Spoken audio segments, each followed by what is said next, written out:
Hi everyone, good evening. It's Sunday. What's the date today? The 23rd? Yes. So today is just a spontaneous live because I was thinking that instead of doing this behind the camera and I'll get lazy to shoot content, I'd rather go on live, be spontaneous, I hope, and then just save this so I could upload this on my channel. That way, less preparation, I guess. Tuan is here. Hey, Tuan. Still have to call me. Okay, so I was just planning on repotting a few plants um, because they're overdue to be repotted. So I do have a friend that loves to repot all the time, and here I am, the exact opposite. I leave my plants super root bound, where I rarely repot some stuff. So I hope everyone's doing well. So there's a lot that's joining in right now. Okay.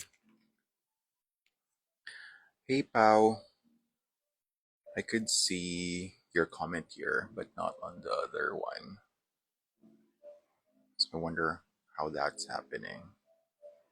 Anyways, hola, hola, my sister. Hey sis. This is delayed, so I'm watching this on my other phone because I might not be able to read.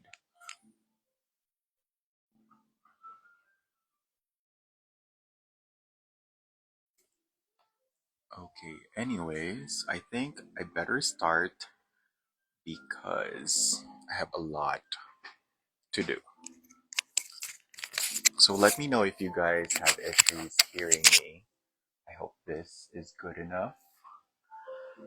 So basically, first agenda for tonight is to repot this chicken fern. So by the way, Monsoon wants to say hi. This is Monsoon. The furry. Dirty face. Uy, uy, uy. We need to wipe your face later. So go down. Go down. Okay. So going back, first agenda is to repot this chicken fern. So I'm not sure if you guys are familiar. By the way, there will be issues when it comes to visibility. I didn't know that if you use the front camera of your phone, that regardless if you have a filter or not, everything's gonna be blurred in the background. Maybe that's a good idea anyways. So hey Will, thank you.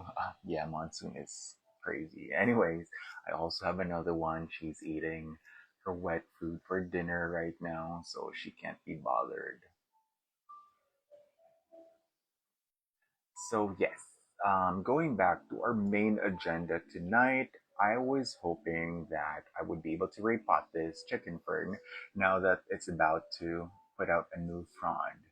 So a little backstory, I saw my friend Gail, who I believe resides in Singapore, have this chicken fern, and I thought that they were so cute. They're starting to gain popularity now in the US, but this used to be cuter. But apparently, I got this around winter time already, and my friend Didi.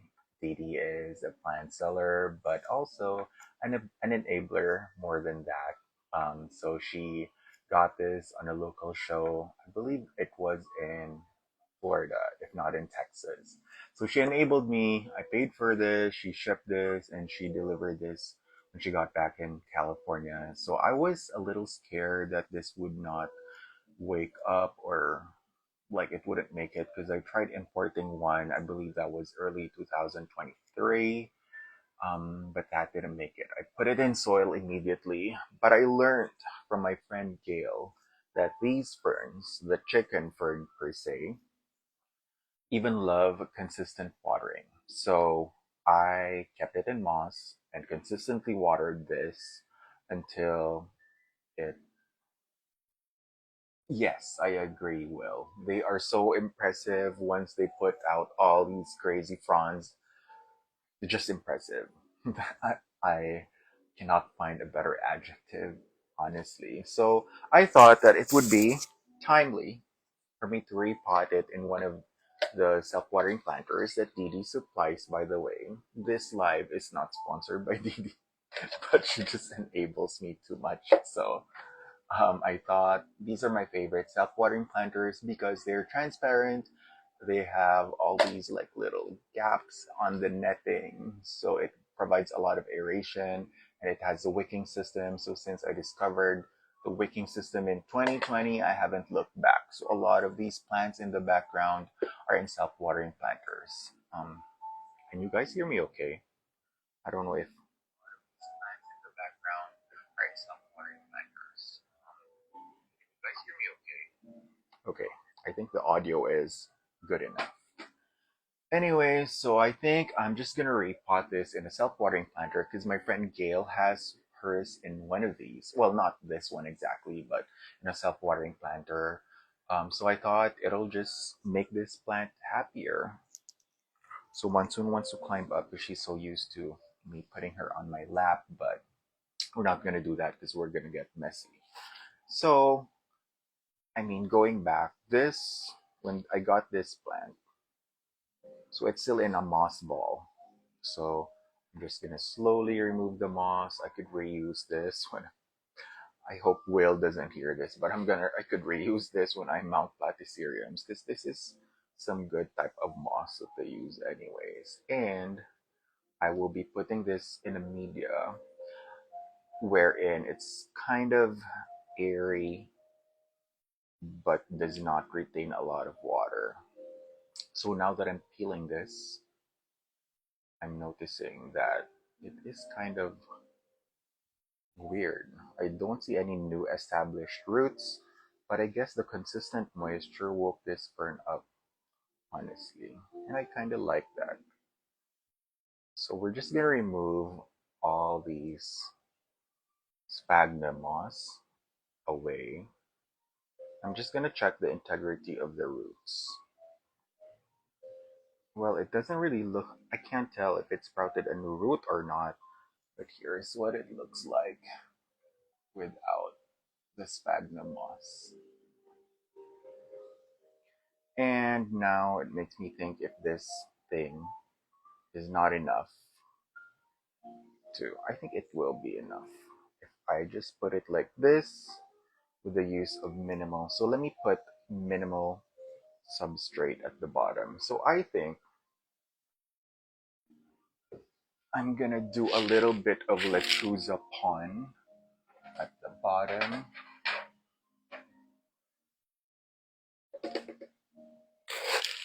That way it has something heavy to anchor it. And then we're gonna put the fern, and I think I'm gonna surround it with this other substrate that I made, or mixed rather. So this one has coconut, cocoa peat, and then it has a lot of perlite as well, and some coconut husk. So we'll see how this reacts to this substrate. And we're just gonna try to pack it slowly. I am thinking that this container be small enough soon. I'm wondering why I don't see the comments of people that I follow back anyways. Okay, so we're just gonna pack this and hopefully this will continue to thrive, hoping that this will continue to wake this chicken fern up in preparation for spring. And I'm also gonna repot my Monstera Burl Marks flame because honestly, it's been in moss since I acquired it in the middle of last year. That's probably why it just suffered a lot. Okay, so I think this is packed in, not, apparently not. So let me pack it somewhere.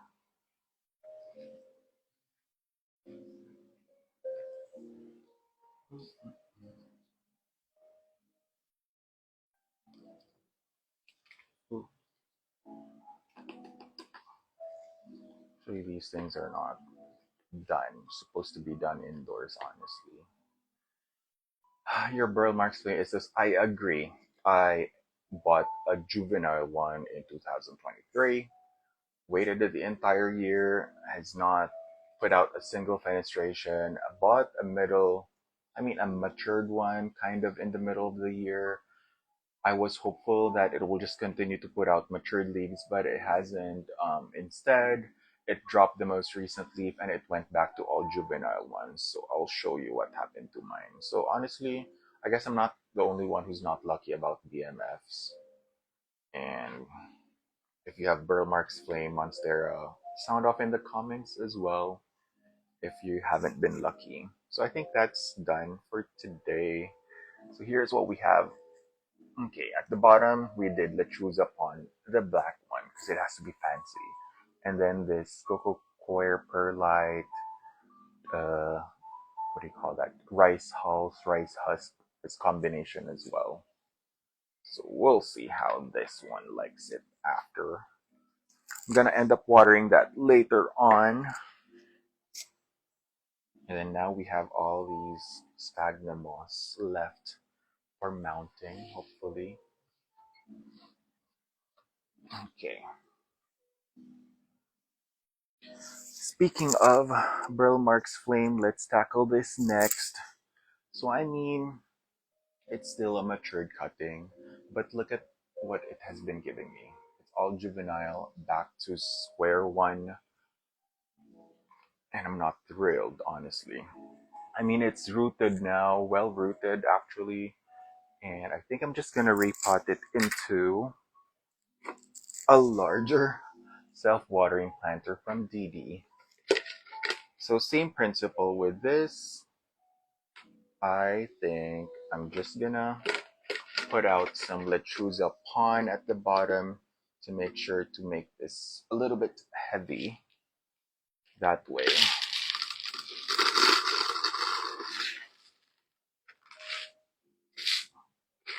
If I have been too much.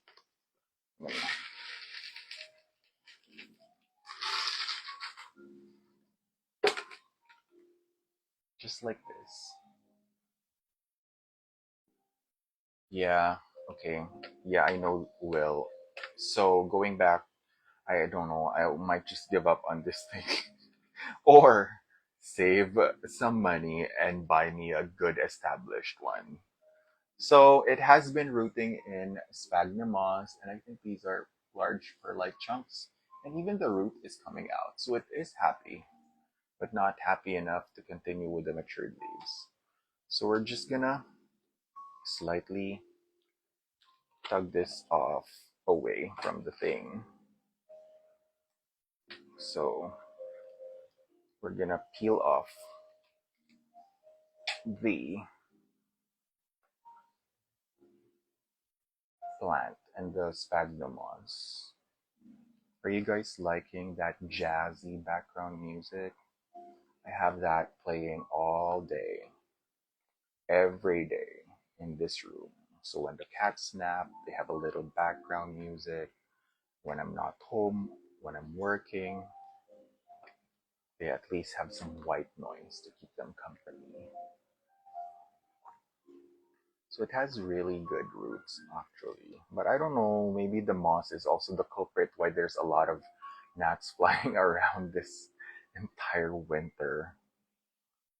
Because I don't know, I hate moss if they're not mounted. See, this one started to root. Some of the larger roots are starting to rot rather. So really need to get rid of. That's why I hate propagating in moss. Because the roots tend to cling too much. And it's hard to get rid of these built up moss. I think I'd rather use moss when you mount platyceriums. Which, speaking, I'm super excited because Thursday night is the annual, or I should say biannual, San Francisco Orchid Show. Oh, it has some cute aerial roots here. And I'm looking forward to getting myself some new platyceriums. I have been saving up for some, so I hope I get some in person. That way, instant gratification. I'm just gonna hold on. Let me grab some scissors so I could snip this root. See it? I mean, it's rooted, but geez, why did I let this continue like this? Hmm. So, welcome to those that have just joined. I don't know where you're at in the world. It's a Sunday evening here in California. It's almost 6 p.m. So, it's another work day tomorrow. Um, but of course, just catching up on some planty chores. So, do you like propagating in moss? I honestly hate this at this point. So I'm just gonna remove as much moss as I can, which is kind of revealing that there are a lot of healthy baby roots on this one. But I have some black roots that I need to snip here because it has rotted. Let me get a scissor or a pruning scissor. Okay, I have one here. Jeez, monsoon is just okay. Ideally, you sanitize your scissor. Ah, yes, I hate. Well, I have a question. Is there an alternative substrate wherein I don't have to use? So I want to show you this black rotted root. So of course, when you're repotting, yes, monsoon, you should be snipping all these dead roots to avoid it from spreading and of course causing the decline of your repotted plant. Oh, hi Marie. She says hello from Arizona, originally from the Bay Area. How long ago did you move away from the Bay Area? I bet the Arizona weather loves cacti. So, I mean, I also used to live in the Middle East, so you could say that I'm naturally a desert person. California is pretty tame from what I've been used to since 2015. Fluval stratum. Okay, true. Water propagation honestly is the most cost efficient. Fluval, yes, I've tried it, but I also added some fluval on this mix that I was telling you guys about 4 years ago. Okay, thank you, Marie. So I think that's it. I snipped that blackened root, and I think this is good enough.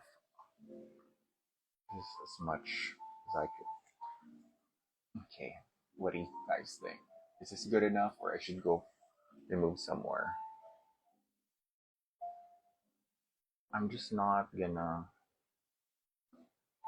Yeah, I don't wanna damage. So, see, good thing that even if it had such a huge root ball, the root, I mean, sphagnum moss around it rather, the root ball is not that big. Ooh, I could see that the bottom tip of this cutting might already fall off, so I'm gonna be down left with one leaf soon. But I guess okay, I'm scraping the blackened parts. I think that's good enough. So we're just gonna position it like this, and oh my gosh, why did I not get like a bigger scooping thing? Now it'll take me a lot of time to transfer this soil thing.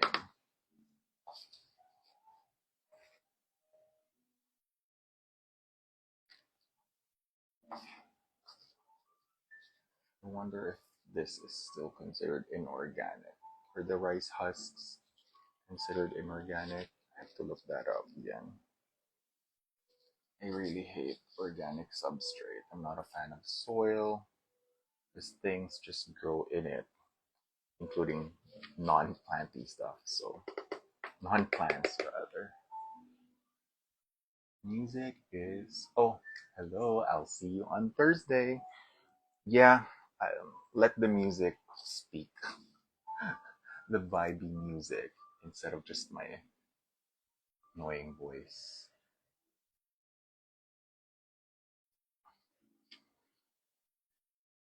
So I'm hoping that this will make it easier for me to create like repotting videos. I'm Jesus. Like YouTube content is another realm of its own. Takes up a lot of time to edit. I mean, depends. I mean, you can just post, minimally edited stuff. But of course, I wanted to like play with editing, improve skills. That's why, the downside is you'll spend a lot of time doing that. But, we could always go on live, entertain live questions, and then just add the filters. You always look presentable. Filters are my comfort zone. And then save this live once it's done, and then upload it on YouTube. That way, you have we're not on YouTube Premium. Oh gosh, that's not a vibe. Let's skip this ad. Maybe you're having a good night out because fentanyl is only in so-called blooper. Anyways, let's continue. Almost done. I'm just packing this combination of cocoa coir, perlite, coconut, oh no, rice husks, and fluval stratum. So hopefully it's still an airy substrate. That way this won't rot. But I'm putting it in a self-watering planter, so good luck with this. Anyways, I hope this Brill Marks flame like it. So peel some of that. Okay. So I'm trying to get rid of all the plants that I've kept in moss. That way I could address the fungus gnat situation, because that's why I don't have a lot of moss balls as well, because I'm really an overwaterer and I would struggle with fungus gnats. I haven't struggled with gnats since like the early days of my plant collecting journey. Like that was like 2018. So now that I came back to organic substrates, of course, it's given. So there, we have another one that we repotted. I don't know how long how have I been live. Thank you. So, I was talking about Pacific Orchid Expo.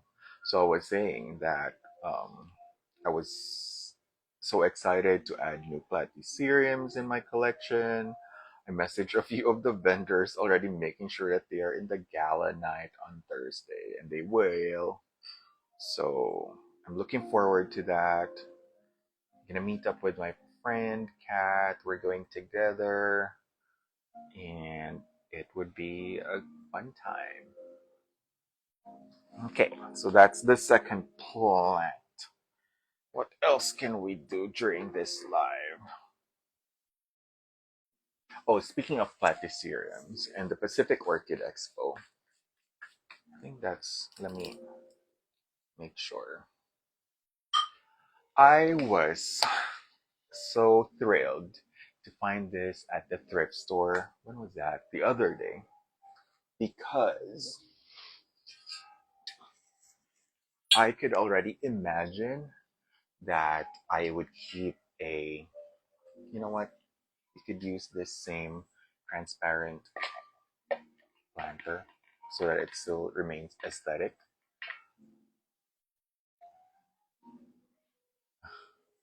Hi, Wondrous Florena. My video is super clear. What do you use? What filter do I have? It's just, oh, an iPhone 16 Max. I don't think the size matters. I mean the capacity, but I have the 1 terabyte one, so it helps with the performance, I guess. And filter, and then the grow lights, which I should remember that I should not go over like 8 o'clock, I guess, because they are on timer, so they automatically turn off. And that's it. So you could, even with the filter, you could see the pores. I hope not. Anyways, going back, I found this planter, which apparently, I don't know if it's porcelain or steel. Maybe it's steel. But I could just imagine that there's like a big platycerium that I'm gonna grow upright, and it looks like it has roots. So I take that back. I might not even completely get rid of all the sphagnum moss, but if I keep them in transparent clear pots, maybe that won't count. But see, if I have a platycerium growing in a pot, it'll just grow upright rather, and it'll be so vibey. Yes, it's actually a good orchid pot. I will show you. So this is also from. Oops, I might have knocked out my bro marks flame. This is from the Alti. They produce orchid pots, and my peperomia prostrata is not looking cute anymore.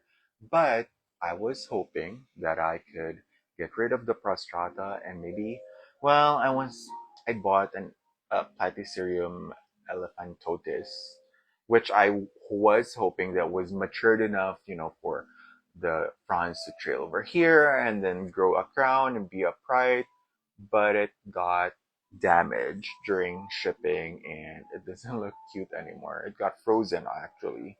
That was the time where Florida was experiencing, what was that called? Like a, not a tropical storm, but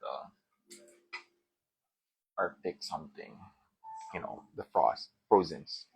So it was this elephantotis platycerium. Oh gosh, the ads are just adding. And so, see, this would have been like such a nice specimen. Like the leaves were huge and it already had matured fronds that were trailing. However, it was frozen. So now it's still alive, growing back. I got a refund through the postal service, but it's not worth it anymore because the seller already ran out of matured platyceriums like this. So they were gonna get back to me, but that hasn't happened. It's so cute. It will regrow. Growth point. Yes, the growth point is still good. I mean, it was a very established plant, so the seller was really transparent with, like, if it's still alive, if you order again when it gets warmer, I could send you a better specimen. But when I messaged, I was like, hey, it's warmer. Can I order again? And he said like he already ran out. Somebody bought in bulk. Hope to see you at our show in the Philippines in the future. Oh my gosh, I was just seeing some of the plant content creators visit Plant Convergence in the Philippines. Yes, I'm hopeful. Hopeful. Sana. Wishful thinking. Oh, that's cool. Anyways, wishful thinking. Someday, send me the future dates so I could plan ahead. Um, I was so excited to see that the plant scene in my motherland, Philippines, is so active, growing and thriving, because that's super exciting. I feel like there's a lot of endemic plants in the Philippines, If you guys have been watching my plant spotlights, a lot of my plants are actually native to the Philippines. So what a coincidence, maybe intentional, maybe, well, definitely intentional. Um, so yes, hoping to see plant convergence someday. What else could we show? Okay, maybe enough of the repotting. Let's just okay. B&B adventure. How do you keep the place so clean? It's not so clean, honestly. I mean, on this corner, there's a lot of planters on the floor. Kita kits, yes. Kita kits, plant convergence. So no, don't believe everything you see on Instagram. Like right now, there's like a huge box of preserved moss and twigs with my work tumbler. There's so many planters on the floor because I kind of hoard self-watering planters too. So um, it's everywhere. And I mean, I try to tidy things up every now and then. Like it has to be a conscious effort, but sometimes you're not in the mood or things happen.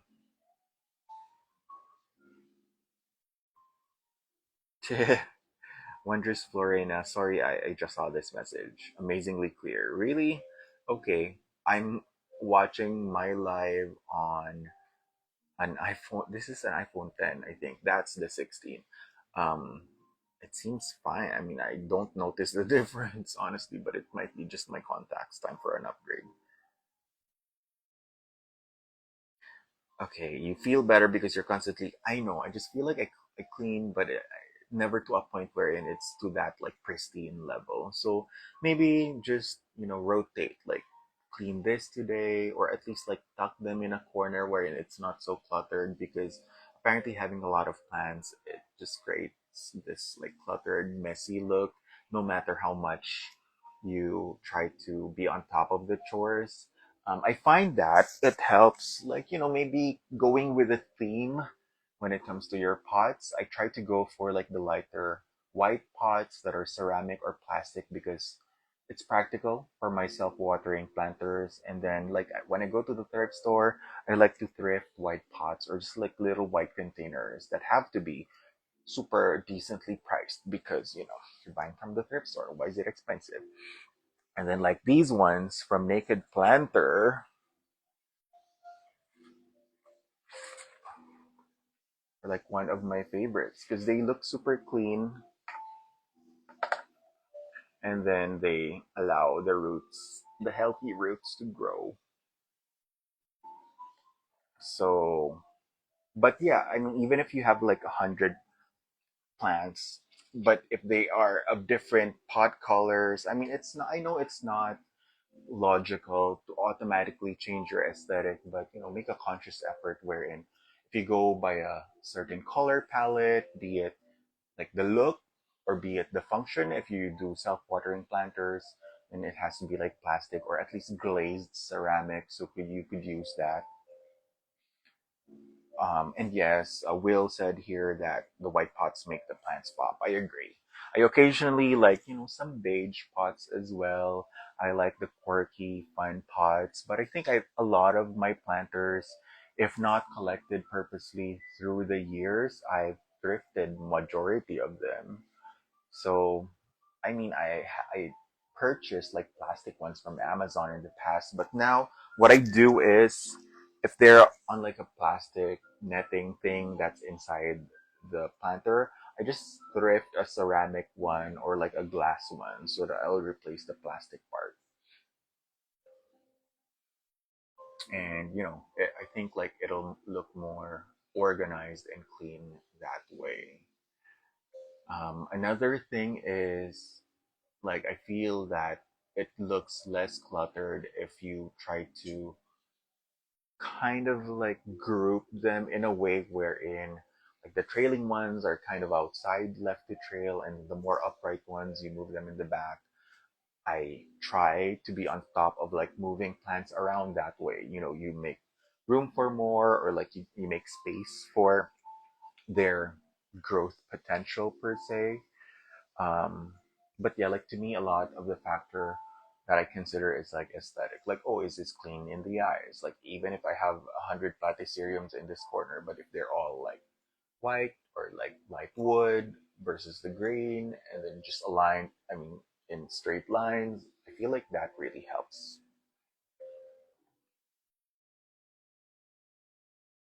Mm, but not everything is aesthetic per se. Like I still have like glass vessels as propagation.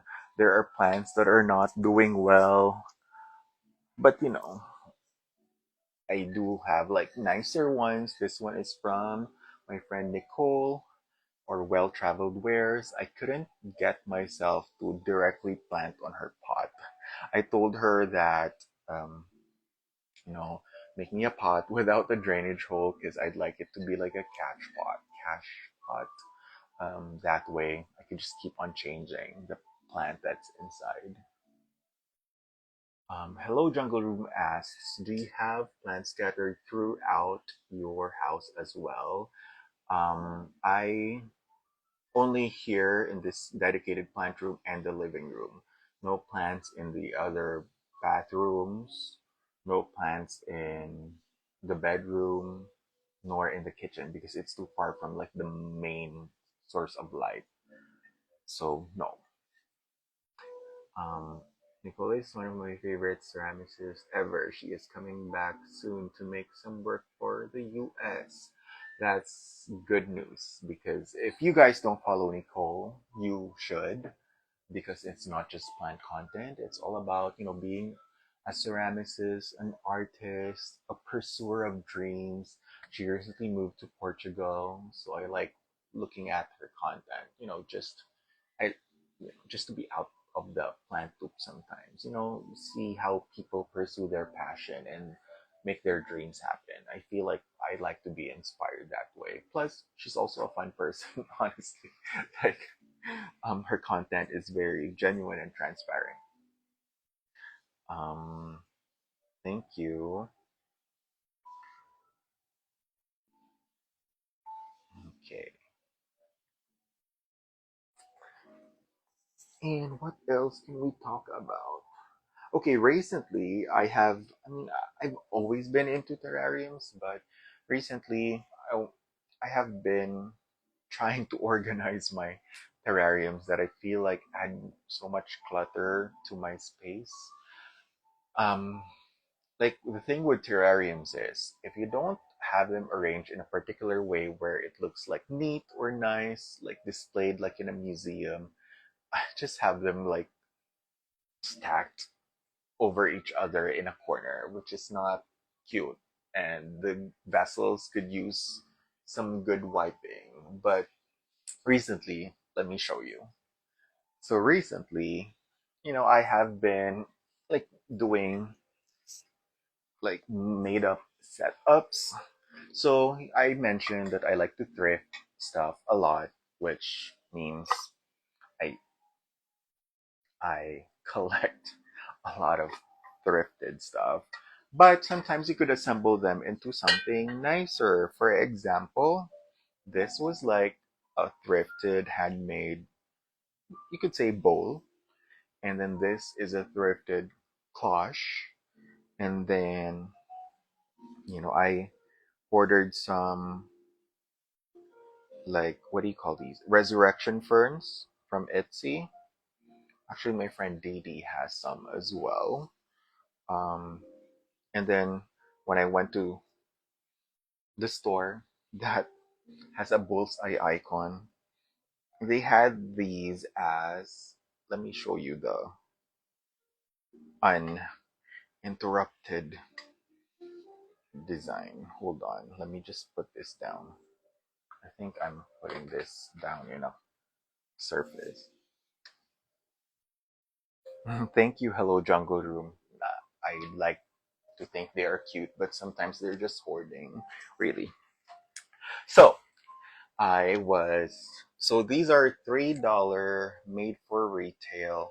It's called, like, it's basically meant for a headset or headphone stand, like the two headphone thingy stand. So you put those here, but I thought that because these are metal and I hope these are PVC coated of some sort, so they serve as like really good like stands for kokedamas, or like this one is just like a, what do you call this?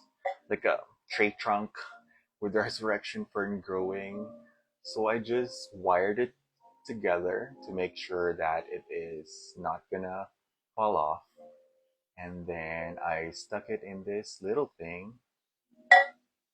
And then I'm gonna make this like a little, well, there's a lot of preserved moss here, but this other tree trunk is starting to fall off. Anyways, so that was the principle. Or my other idea was like once I get maybe a smaller platycerium during the orchid show, I would turn that into a kokedama. So if you're not familiar with what a kokedama is, it's a Japanese art of wrapping either live moss or preserved moss on the root ball of a plant to make a huge ball, either with fishing hook, twine, or some other material. And you'll basically have like a plant which with its roots formed in a ball. And then the way you water it is you just, maybe keep it in a saucer or something, dunk it once a week, and it'll work like that as well. So once you have a kokedama thingy majiggy of your plant of choice, you could hang that here and it'll look like it's suspended in thin air. And especially that this thing is white. Once you put it against a white background, it looks like your kokedama is floating. Or like this one, I could put on top of those, twirling little things, and they make such cute displays. So that was the idea behind it. So this thing needs to be watered because these don't like, although they are resurrection ferns, they don't like to dry out nor be super soggy. So let me just put this back. So see, isn't it like a cute display? It's a little bit blurry right now, but that was the principle behind this thing.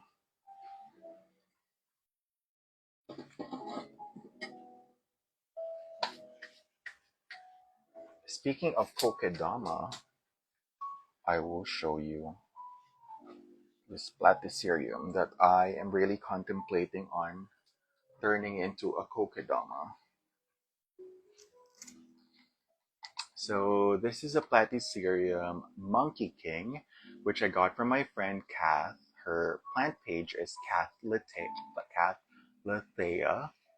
Um, See, I have the moss to make this enough as a coconut. So if I make this into a kokedama and then hang that in that little cute headphone stand, wouldn't it be so cute?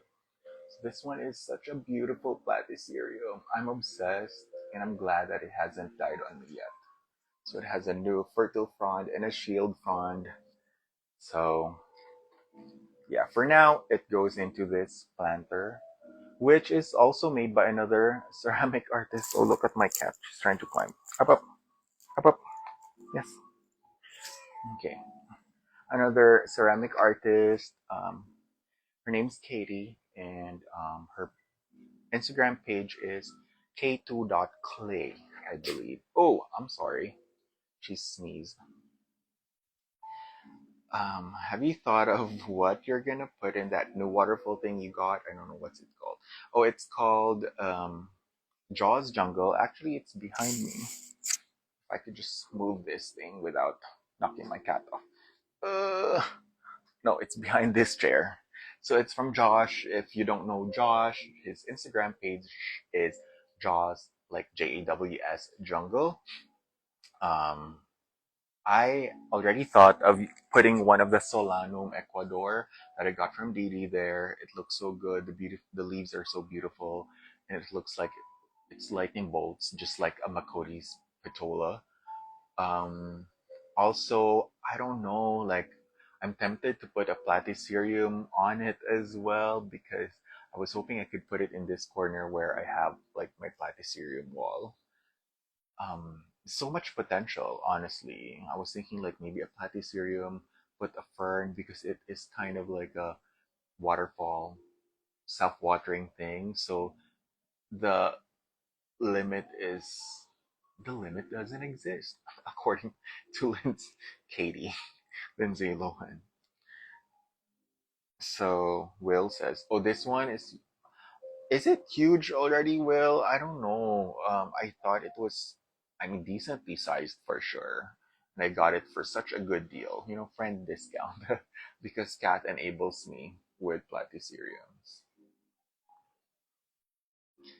Thank you. But yeah, I mean, I have a few days to think about it before the orchid show, so I'm really like waiting to be surprised. Honestly, I mean, if a plant is a good deal and it's epiphytic or it likes to stay moist, then even better. Or even though it doesn't like to stay moist, what I've learned from the videos of using the Jaws jungle anyways is you could put a Bluetooth timer thingy majiggy. You could even put an analog timer if you want. So you could even put epiphytic plants. I mean, cacti or succulents there if you want. But yeah, thank you for bringing that up. I'm super excited to work on that. Hopefully next week once I get the plans by Thursday, Friday. Okay, what else are we gonna do? So I have a bunch of like philodendron gloriosum cuttings because I had a matured plant, but it just got too large and then the roots started rotting, so I had to chop it up. So that's what happened actually. Okay.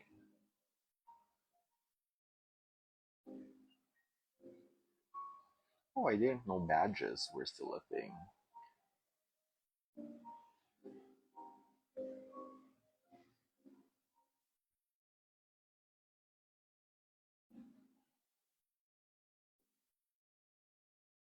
Okay.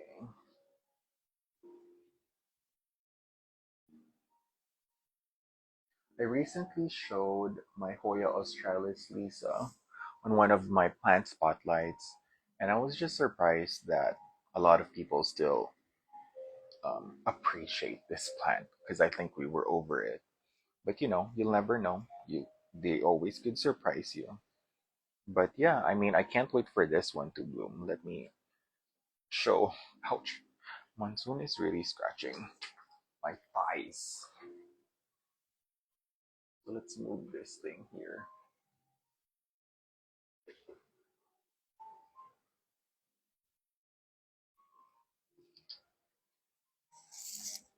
So I can't wait for this thing to bloom. I mean, it doesn't have any peduncles yet, but soon maybe. I need to fertilize this because it's putting out crazy new growth, but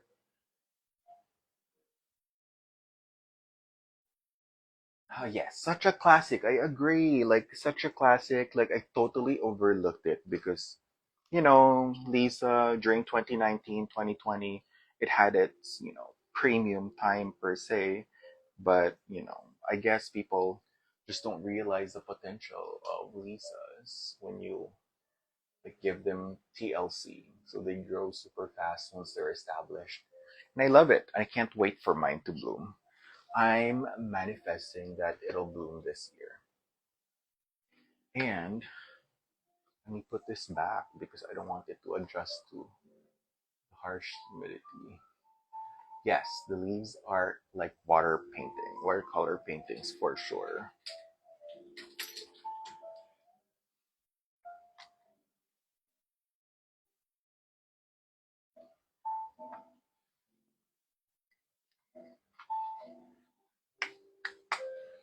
Okay. Oh, okay. So one of the plants that have been super surprising me these days is, let me show you guys. Thanks. I'm reminded if Sigrid is watching, she wants me to make some cuttings for her. Okay, look at this. So I got this back in, I believe it was December. So it has grown so much. Let's try to not blur it out.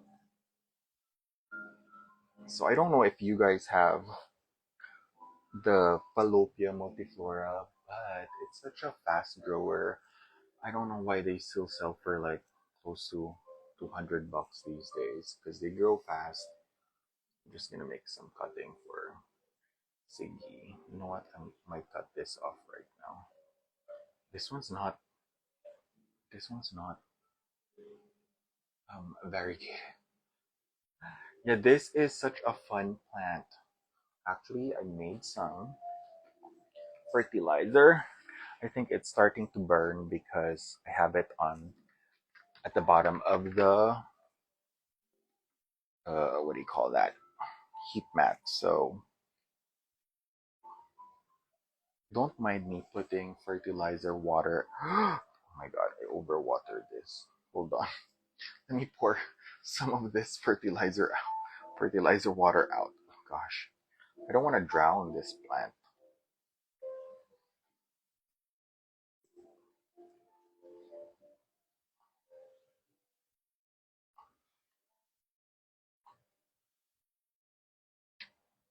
Okay, there we go.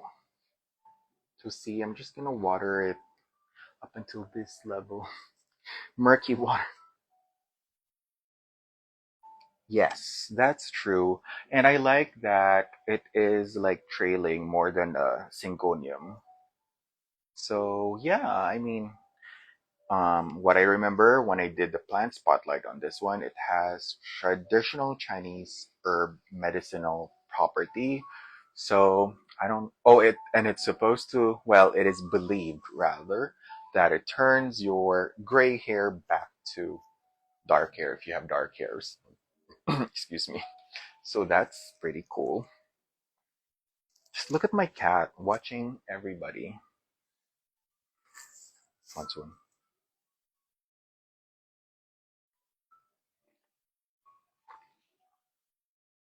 So we are kind of delayed. I could see that we're a few seconds late. You know what? I'm gonna start just moving and talking at the same time. So this is gonna be just like you guys watching me do plant chores, honestly. Um, oh, where's the cutter thing? You know what? Let's make cuttings for my friend now because I'm gonna see her tomorrow at work. Where am I gonna put her cuttings though? Let's just cut this.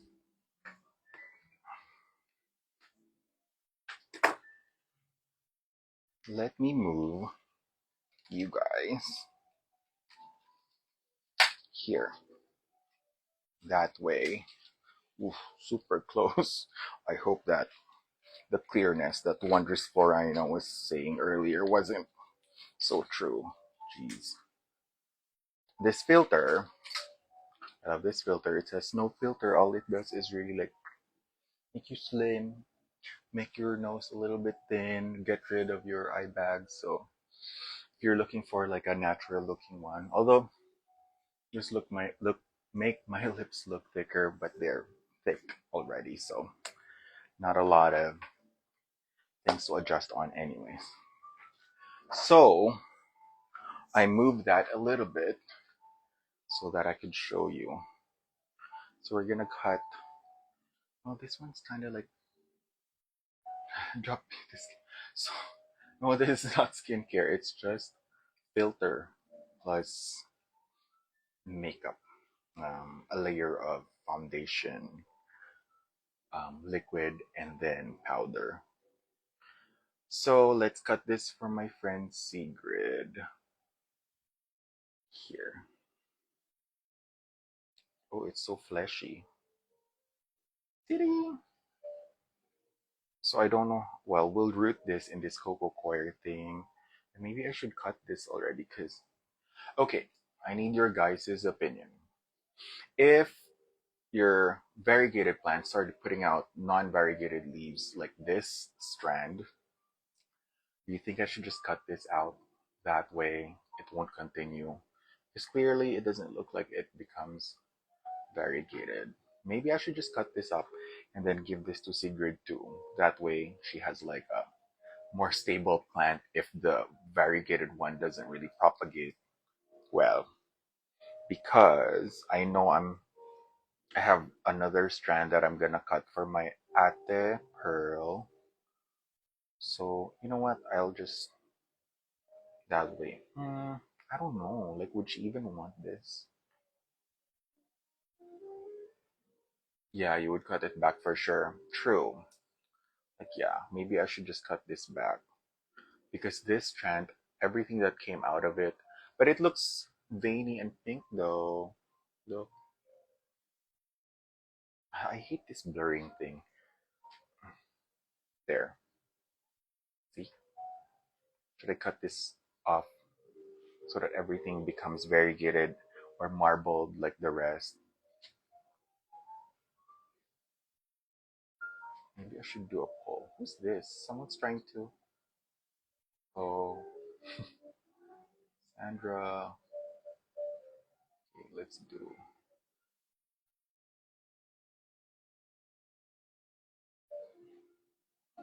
Hmm, I'll think about it. Maybe I should just leave it on because apparently the other, this part was all green and then it grew variegated leaves anyways.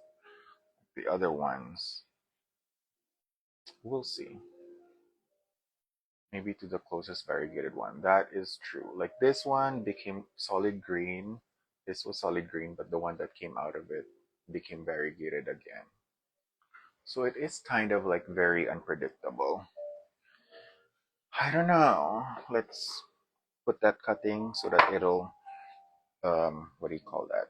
Solidify it. Not solid crust up a little bit. I'll put this back, but I don't think I'll put this back um on the heat mat because it's starting to get burned. It doesn't like that it's so close to the heat mat. Maybe I should just turn this planter so it doesn't become super warm, and then that way it'll be away from the heat mat a little bit. Yeah, because I think it likes cooler weather. Hmm. What other plant chores do we still have? Oh, I also want to show you because speaking of variegation and losing hope that something would revert back.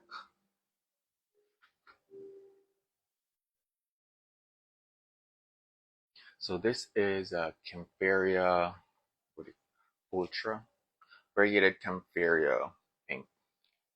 So this was well, obviously it reverted, but like the newest leaves are starting to become variegated and pink again. So maybe I will leave this as is. I was already thinking of like throwing this away, but I guess don't lose hope because the variegated Campharia is becoming variegated again.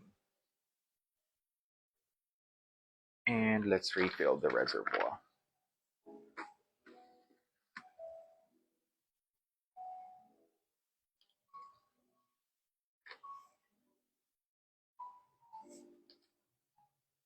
Okay, see? So it's becoming variegated and pink again.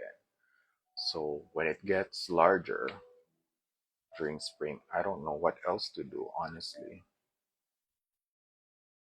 But it's such a prolific bloomer, like the pink little blooms always show up almost every day. So that's why I kind of like this plant. Although the dark one that I got from Didi did not survive, well, at least this one survived. Because this one, that's it. Is it white and red? What are we talking about?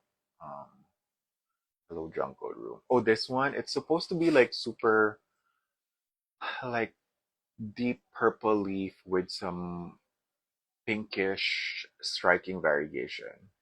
Like worse than this. Like make this like 10 times darker and then like the variegation super clear. So that's what it's supposed to look like. And then all of a sudden it started becoming green even before winter. So, but honestly, like because there's a lot of cosmetic damage, I would already snip this off. Like,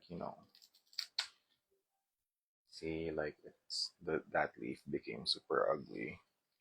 So snip that. And it's starting to have like all these bubbles on the leaves. I don't know why it's doing that.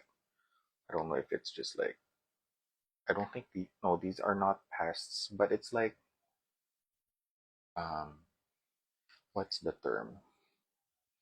It's like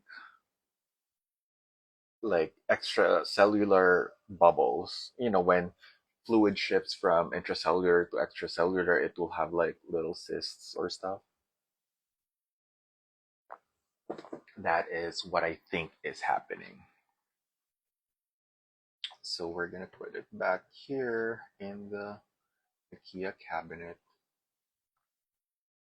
And oh, here's a recent buy that I'll show you guys. Don't mind that it's in a egg cup thing because guess what? It's thrifted.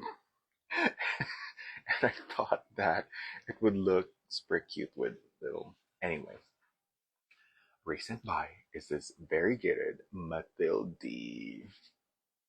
See, super cute. You have Hoyas in your collection. So I can't wait. It already has 2, 4, 6 leaves. I think it's putting out an eighth set. So it's going to be super cute. I can't wait. Oh, it was already propagated before. So yeah, I'm just keeping it in my IKEA greenhouse because I love itty bitty baby Hoyas. Let me close this up.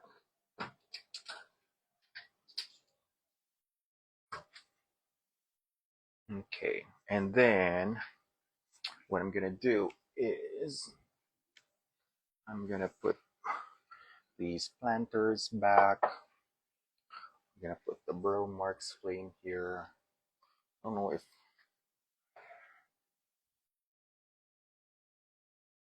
uh, nope. So we're gonna water this.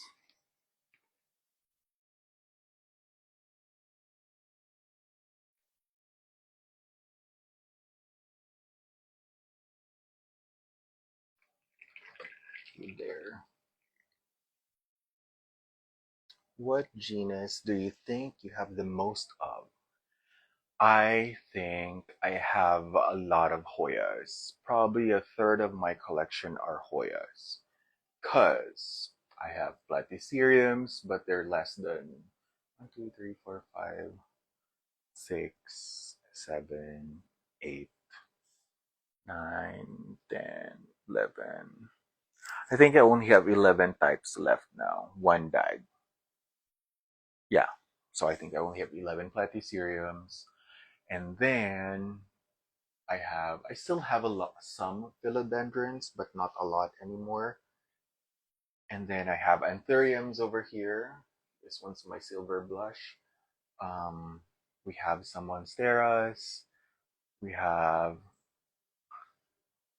some like nepenthes. I only have one left. I have ripsalis. I have a lot of them outside, but not over 10. Um, yeah, I would say I have a lot of Hoyas.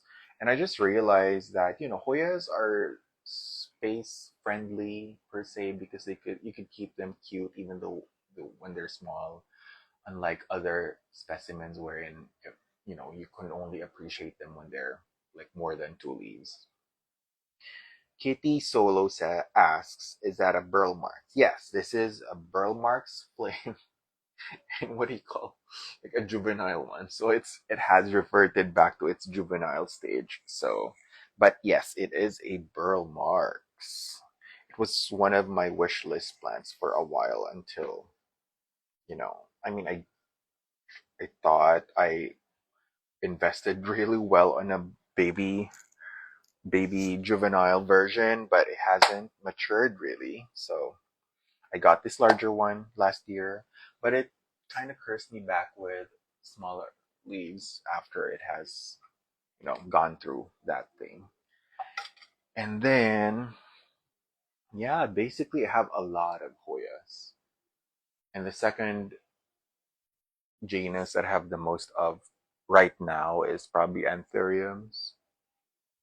Philodendrons, I barely kept the other ones alive after the philodendron craze of 2020.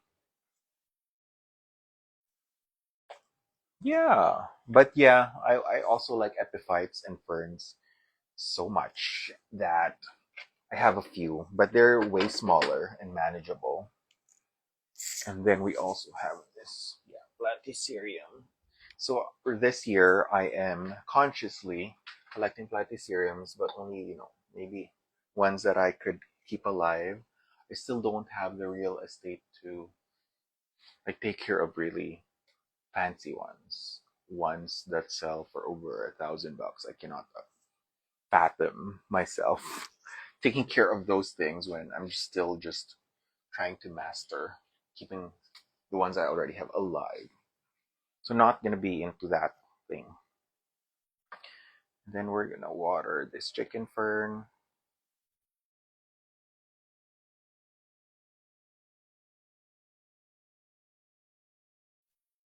So we're gonna try to keep this happier. A self-watering planter. I hope it's gonna thrive according to a long-term chicken fern keeper. They like the self-watering setup, so hopefully this one continues to thrive.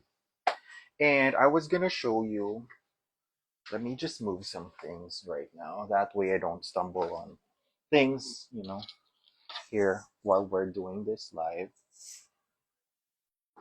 Move the soil, move this. That way we could just talk freely. Move this map thing. Okay, there we go. Wait, plant style with peachy. Hello.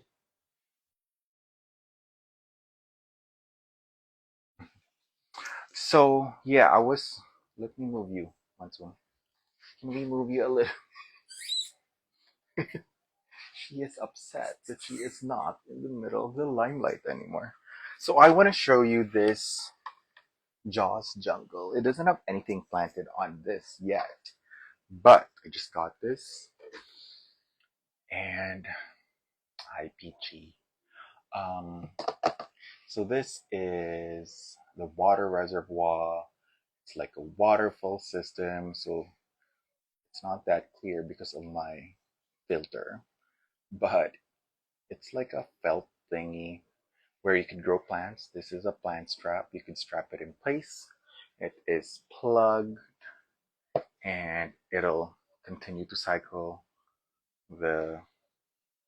What can I disconnect? Oh, I can disconnect something so I can show you when it's plugged and it'll have water pouring. It's so innovative. Yes, I love this. It makes me excited for a planting project. Hold on, be right back. Let me just plug this.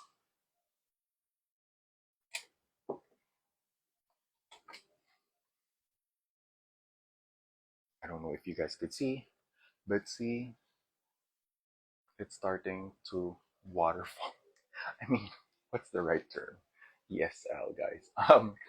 Oh, so it has a water pump built in, so it'll keep the thing moist.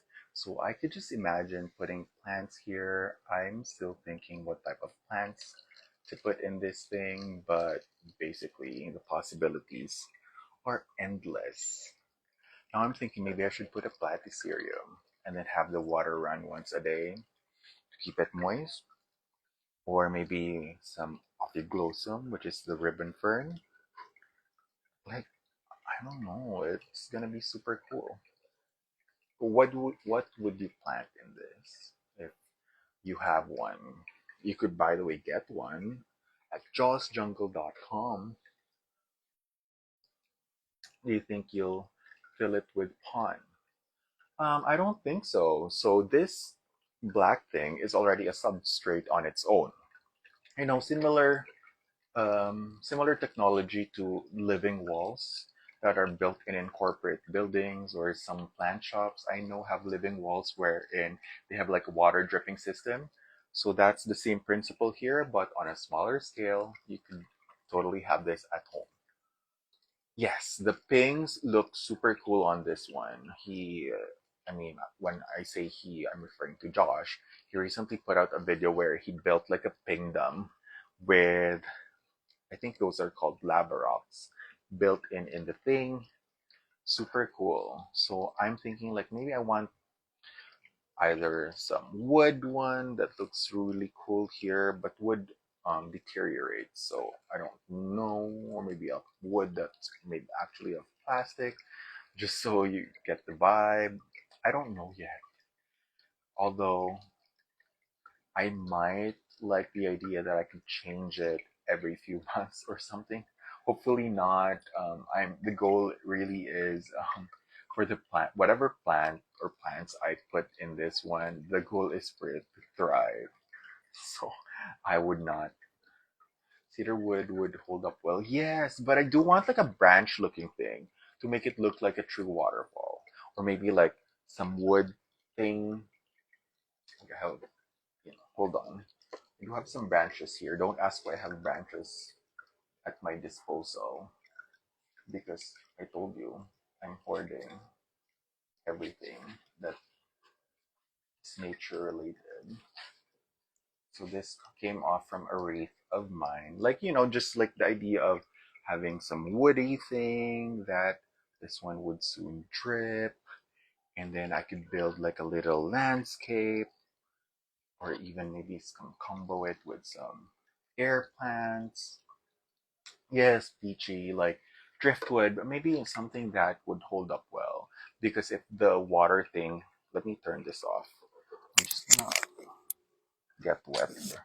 So but if this continuously cycles once a day, for sure it'll. Low Jungle Room said hoarding is very useful. I mean, if it cycles once a day, for sure it'll deteriorate whatever organic material I'll build on it. So I don't know. Maybe the plastic wood looking. I mean, the wood looking things in an aquarium. But that's no fun. Like real plants won't adhere to that. So I get your point. So we'll see. We'll see. This is super promising. I love it. I just don't know what I'll plant in this yet. But I was thinking, let me show you this solanum. Because Josh also has a Solanum oleanum, the dark solanums growing on his. And then I have this like Solanum Ecuador. Let's put this in from Didi, which are like lightning bolts. And they could be epiphytic as well, and they're trailing.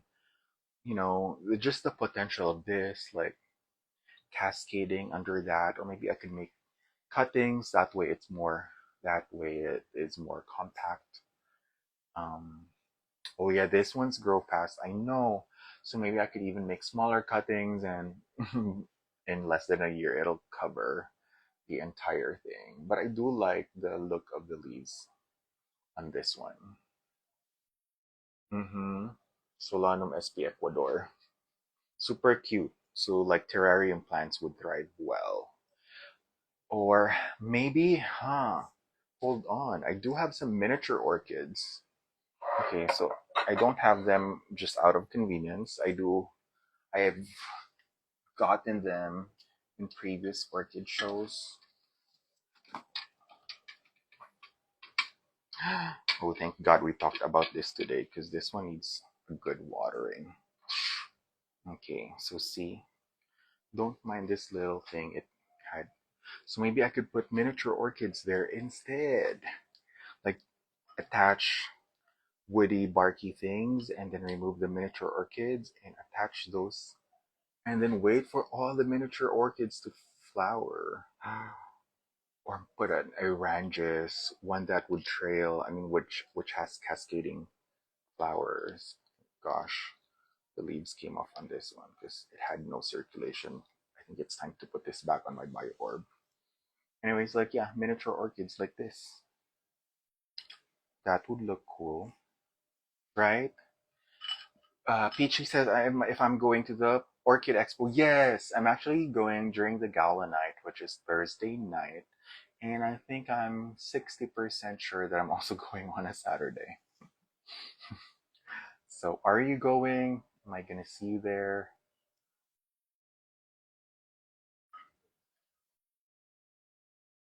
Right? So maybe miniature orchids. I'm trying to maybe build like a something that's of a smaller scale, doesn't grow super fast. That way I could still enjoy it. Like a terrarium. I mean, I haven't done maintenance in my terrariums in a while, but yeah, I wouldn't want my plants to grow super fast. Yeah, I need to get some more miniature orchids for sure. Okay, that is a good idea. Or maybe some miniature bulbophyllums. Okay, then I will see you then, Peachy. Be it on Saturday or maybe you want to go on a Thursday too. Hi, Bebe. My friend Nay is watching. Hmm. Okay, so let's do plenty Q&As. I think by like 7:15, I would wrap this up. Who's this person trying to go live with me? Oh, there's two people. I don't, I don't, I don't really have this plan to go on simultaneous live with someone on Instagram. This is just something spontaneous for now that I hope to put up on my YouTube channel. Okay. Hoy, Monsoon, they're seeing you. They have a little show in the back. Good thing it's blurred, like because she's doing the deed. Oh, I want to show you this Alocasia nicoleziana Frydek, or Alocasia Frydek, which I know for sure is native or endemic to the Philippines. Look. So my friend Sigrid got me this when she went to Florida. I mean, I know you could grow this from a regular specimen, but I am impatient. So I got super excited that they come this big already. So this we repotted in a 5-inch pot. But I saw someone who had like a really huge fry deck this big. How do you find so many different types of plants? I feel like you have so many I've never heard of. Okay, that's so funny. Well, I've been on the Plantstagram space for so long. I think since 2018. So I see a lot online, and when, let's say so how do I find things that I like or plants that I like? Um, so when I discover a genus, I try to look them up, and it's just a black hole of plants. Like it's just a black hole of so many plants, and you just discover them even though you don't want to discover them. Let's turn on the vibey music. Where is that vibey music? So, like yeah, when I first discovered Hoyas, like I first discovered like the veiny Hoyas, and then I looked them up. What are the veiny Hoyas? And then I started following accounts that specialize in just Hoyas, and then you discover like there's silver Hoyas, or there's big leaf Hoyas, and then the small leaf Hoyas, and then through the years I've kind of like handpicked which ones I like, and that's why I don't really like specialize per se on like a particular genus, because I follow a lot of my like planty friends specialize in, let's say, just alocasias or just anthuriums or um, just philodendrons or just Hoyas, but I'm all over the place. Yeah, even though you don't want to discover them, you end up stumbling some one plant that you never heard of. Just like Solanum. So the Solanum oleanum, I was like, oh, I've never been. Well, I heard about um, tomatoes, potatoes, and stuff, but I didn't think that they come from the same family. And you eventually discover that, oh, this type of Solanum has this characteristic, and then you'll unwillingly bump into other varieties or hybrids or cultivars or genus that are is related to the plant that you actually like. Like Peachy also has a very vast collection of plants, and I see that she likes alocasias, philodendrons, anthuriums. Like she is also all over the place. Is my term for the way because I collect plants according to some characteristics per se. Like, sometimes I like this because of the Hoya characteristic or the unique markings or just because it's variegated. So that's how I go about collecting different types of plants. And just beyond the tropical plants, I also have a majority, I mean, var- like a wide variety of succulents and cacti collection through the years because I've also gone through the succulents and cacti phase. So that's why I'm trying to do my plant spotlights, which I have not featured another um, cacti in a while, but they're all outside thriving. So I might start with the most basic ones, and then eventually, if the others are still alive, I'll talk about the rarer ones per se. So, how do you discover plants that you eventually know or eventually discover that you liked? Hello, Jungle Room. Like, do you try to limit yourself to one genus? That way, you get the care for it down first before you venture into another species.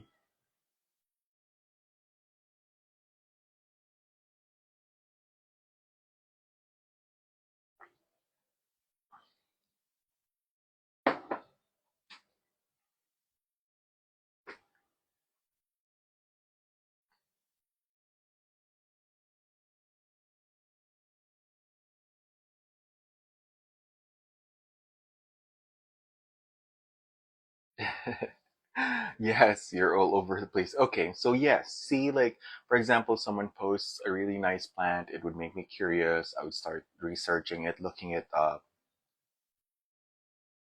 But with my spotlights, hello, so this is what Hello Jungle Room says.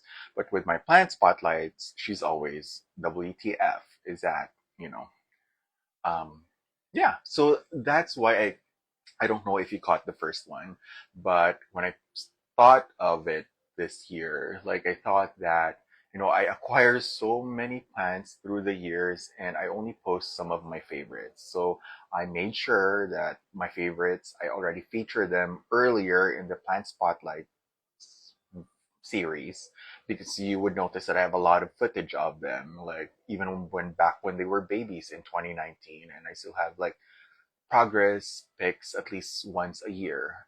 Now that I'm on the 50 something part of my plant spotlights, I like just realized that, oh, I when I got this plant, I don't even remember when, but I have not posted like a before picture. Like, it was so bad. That's why I was like, I need to.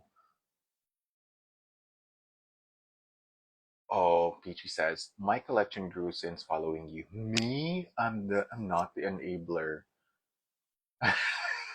Hello, Jungle Room says, literally, he keeps adding new plants to my wish list. So, I mean, my purpose really is not to, well, maybe I should change the tagline, like, do you have this plant in your collection to let me know in the comments and follow for more plant spotlights. Maybe I should stop saying that. Maybe I should say, like, would you, would you like to get this plant or something? I don't know, but my purpose really was to feature that plant at least once a year. That way it would be fair because there's others that are very Instagram ready all the time. And I feature them multiple times in a year, and there are others that I thought just doesn't look that good, and they I missed the window of when they look their best, and I didn't post them at all. So that's why now I'm just forcing myself to post all the plants that I have. Um, so yeah, influencing or enabling, I think I happily do both. But it's just sharing the plant love, really, like making you aware of what's out there. Because, like what I said in my other reels before, the amount of plants that I have does not equate to the plants that I don't have. There's still so much out there, and they're coming up with new hybrids and new cultivars and, crosses and etc. as we speak. So it will continue to keep us excited, I guess, in plant collecting. Let me just let my cat out. I think she wants to get out of the room.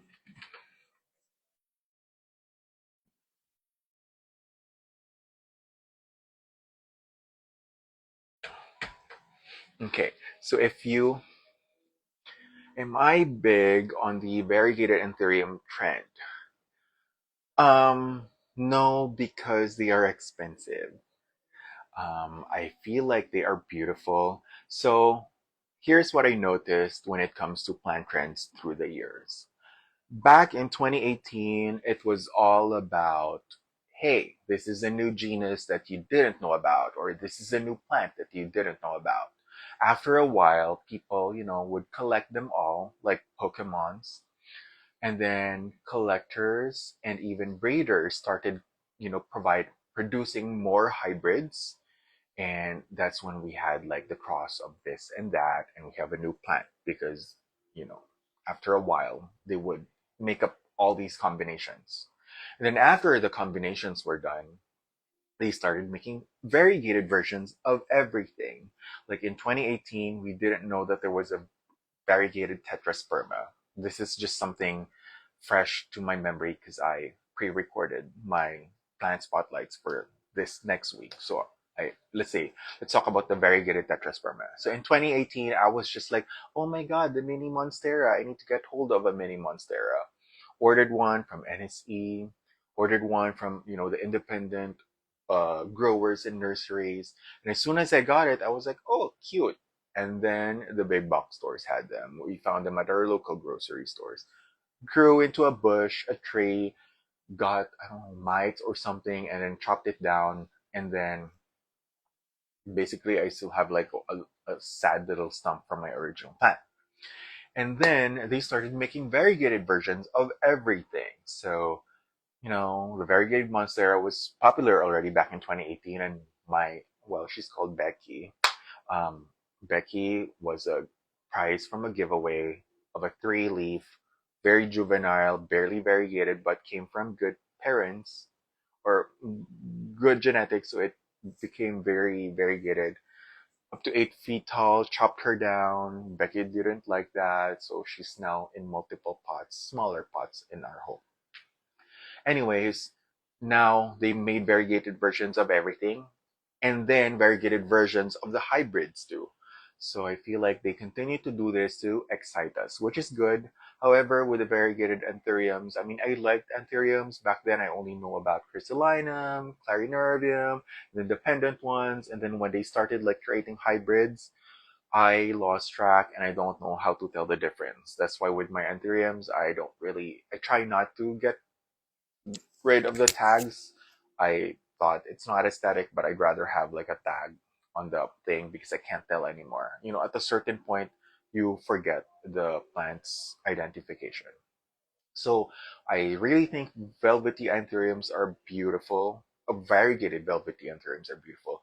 However, like I can't distinguish all the time. Maybe that's because they just look so similar to me.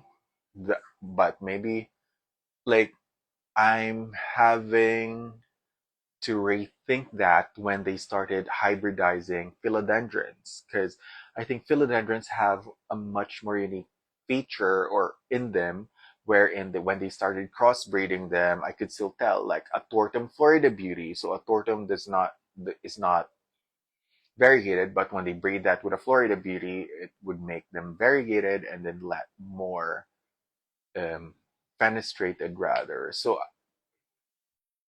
short answer, they're beautiful, but there's sometimes, well, most of the time they are super expensive. Can't afford them. Doesn't make it fun for me to collect them because they're always like coming up with new hybrids. The only variegated anthurium that I have is variegated anthurium pterodactyl, which is still a wee little baby, and I'm happy with that so far. I mean, with Hoyas, like there's a lot of silver versions of Hoyas now, which I didn't think existed because the breeders also started to, you know, I mean, wanted to keep up with our, wanting to get new plants all the time. So that's my 2 cents, which lasted for a few minutes.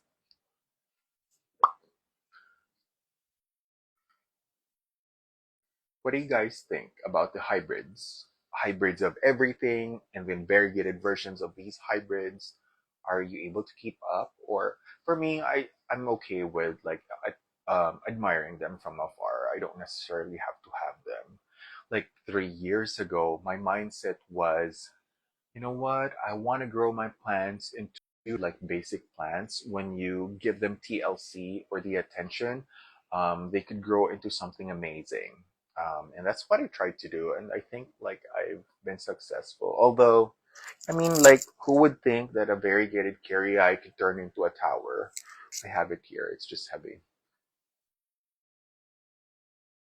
Hi, the rooted petal. Thank you. She says she loves my collection. I love her shelfie so much. Warm wood, warm terracotta, widely plastered in this big, tall wall. So, and gets beautiful afternoon light. So, perfect. You should check her page out. Hello Jungle Room says, I think that hybrids are fun, but the variegated ones are a hit or miss. Yes. And I think with anthuriums, they haven't gone to the point wherein they hybridize them wherein they would really have like varying features. Like, I don't know, like if you hybrid Vitarifolium, which is pendant, and then hybridize it even more, wherein the variegated pendant leaf version is going to be more unique than just a variegated, you know, Vitarifolium per se.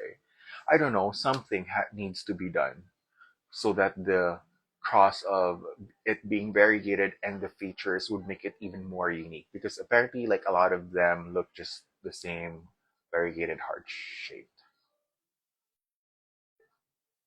Yes, I agree. So, I wanted like this was an idea back in 2021. Like I wanted to post like YouTube videos wherein, I maybe feature like some of my plant friends or plant content creators to like slice up like what makes their aesthetic unique and beautiful and how others could achieve that too.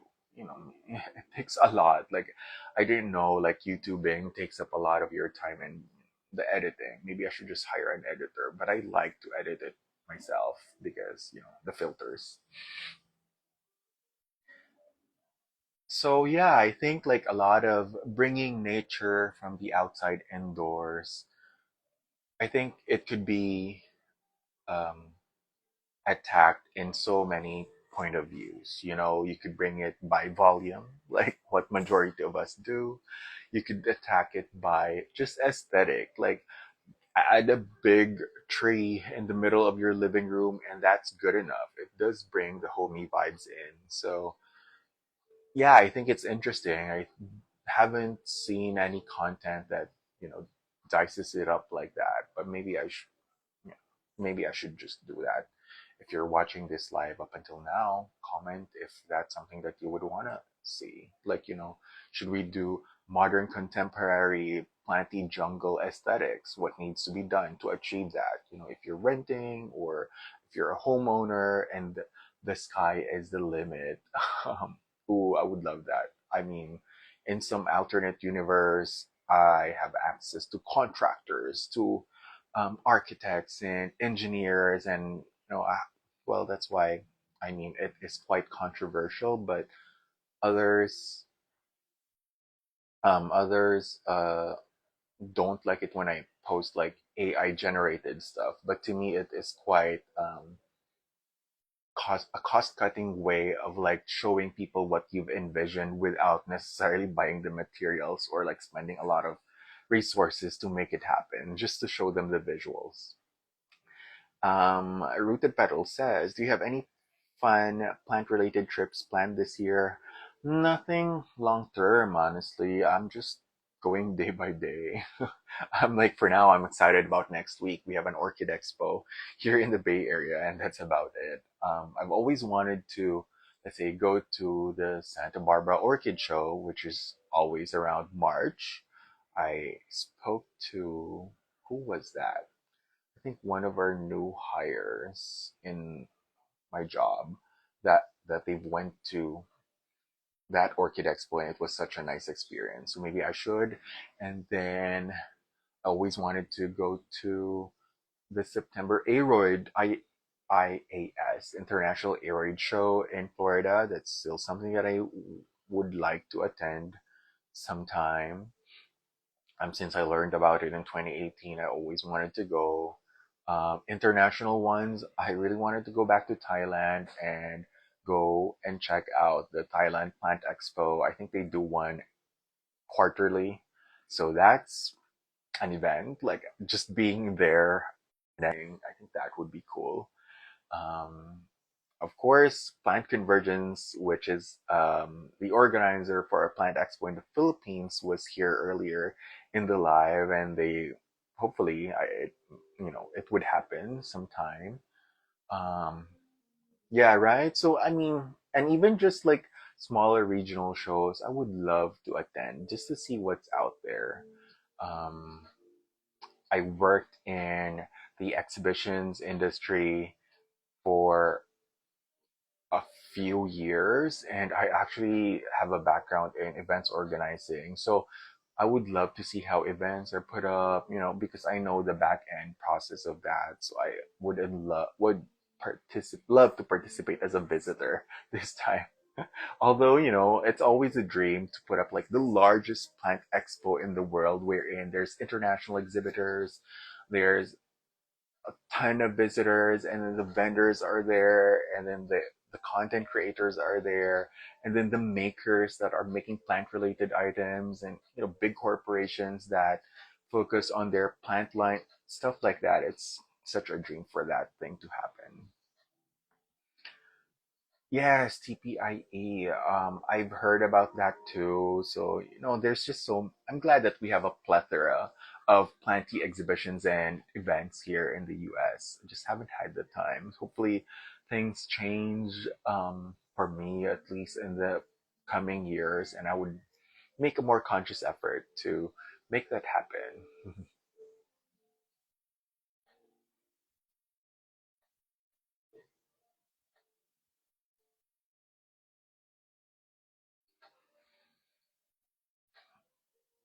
Okay, I think that is good enough. I mean, I don't even remember. I think we've spent over an hour for sure, because I remember trying to look at the time and it was before 6 o'clock. So it's been over an hour that I've been on live here.